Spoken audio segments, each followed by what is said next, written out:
अस्सलाम वालेकुम प्यारे बच्चों। मुझे उम्मीद है आप सब खुश हैं और हरूफ तहजी सीखते हुए नए नए अल्फाज याद कर रहे हैं। प्यारे बच्चों, आज मैं आपको एक और कहानी सुनाने के लिए आई हूँ। क्या आप कहानी सुनने के लिए तैयार हैं? प्यारे बच्चों, आज की कहानी बे के ख़ानदान के चौथे हर्फ की है और चौथा हर्फ है टे। टे की इब्तदाई आवाज़ ट होती है। बे, पे और ते की तरह टे के ऊपर या नीचे कोई भी नुक्ता नहीं होता, बल्कि टे के ऊपर एक छोटी सी तोएं होती है। इस तरह ये है हर्फ टे और इसकी इब्तदाई आवाज़ ट है। क्या आप हर्फ टे की कहानी सुनने के लिए तैयार हैं? चलें शुरू करते हैं। ट ट्रक से उतरकर ड्राइवर ने ठ ठेले से ट टमाटर खरीदकर ट टोकरी में रखे। प्यारे बच्चों, गौर कीजिए और बोलिए। ट्रक, टमाटर, टोकरी। दोबारा बोलिए। ट ट्रक, ट टमाटर, ट टोकरी। ये तीनों लफ्ज़ हर्फ टे से बने हैं, इसीलिए इन सब की आवाज़ ट है।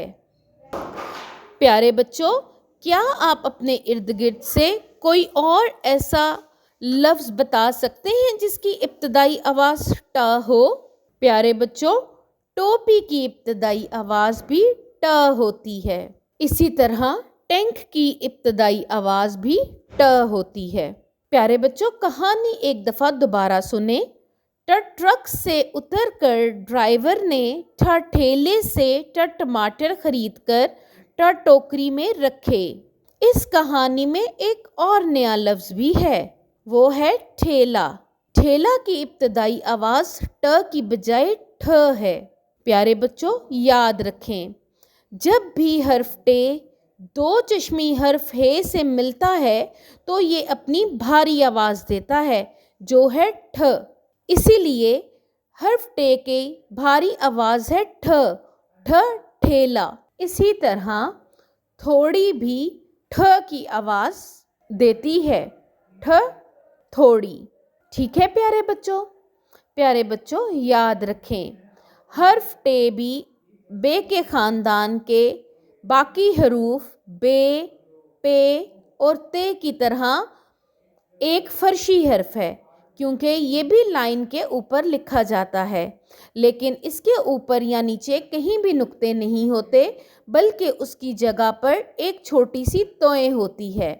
ठीक है प्यारे बच्चों, आप अपने इर्द गिर्द से ऐसे कुछ और अल्फाज ढूंढें जिनकी इब्तदाई आवाज़ टे या ठे हो और अपने दोस्तों के साथ उनके बारे में बात करें। मैं अगली कहानी के साथ अगली वीडियो में आपसे मिलूंगी।